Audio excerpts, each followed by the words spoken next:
Prologue. The Winds of War.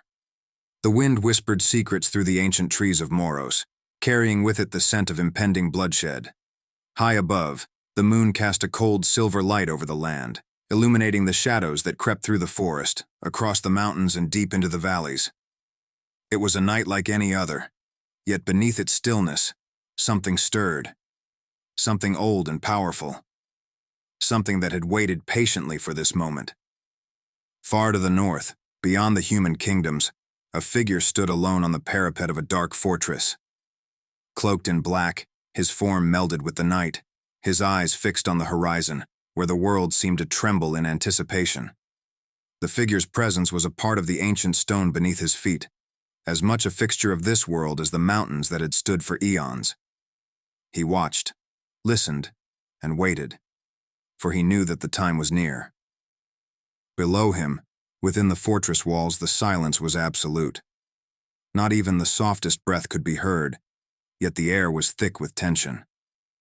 The figure's thoughts were as still as the night, his mind calculating, his gaze unyielding. For him there was no doubt, no hesitation. His purpose had been set long ago, his path carved out by forces older than the stars themselves. He turned slightly, his attention shifting to the courtyard below, where shadows danced in the moonlight. There was a sense of gathering, a convergence of destinies that would soon be set in motion. He had seen the signs, omens of a storm that would engulf the world in fire and darkness.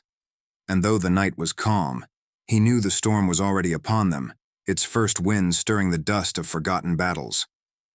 In the distance, across the lands that separated his fortress from the southern reaches of Moros, the fires of war had already been lit. Armies gathered, weapons sharpened, and ancient alliances whispered in the dark. The figure's gaze hardened as he considered the days to come. He had seen empires rise and fall, kingdoms crumble into dust, and the hearts of men turn to stone. But this time it would be different. This time, the world would be remade. His thoughts were interrupted by the soft sound of footsteps behind him. He did not turn to greet the one who approached. There was no need for words between them. Everything that needed to be said had already been spoken, in voices long since silenced. The presence behind him was as familiar as his own shadow, a part of the darkness that surrounded them both. For a moment, the two stood in silence, watching as the night stretched out before them. And then, as if carried by the wind, a distant sound reached their ears. The faint, rhythmic beat of drums, the first notes of a song of war. The figure on the parapet closed his eyes, listening to the music of the coming storm. The footsteps retreated, leaving him alone once more. Alone with his thoughts, his plans, and the knowledge that soon, the world would change. Soon, the power that had slept for so long would be awakened, and the destinies of all who walked the earth would be bound to it. The figure opened his eyes and turned his gaze back to the horizon. Somewhere out there in the vastness of Moros, others were making their own preparations, setting their own pieces in place. But he was not concerned.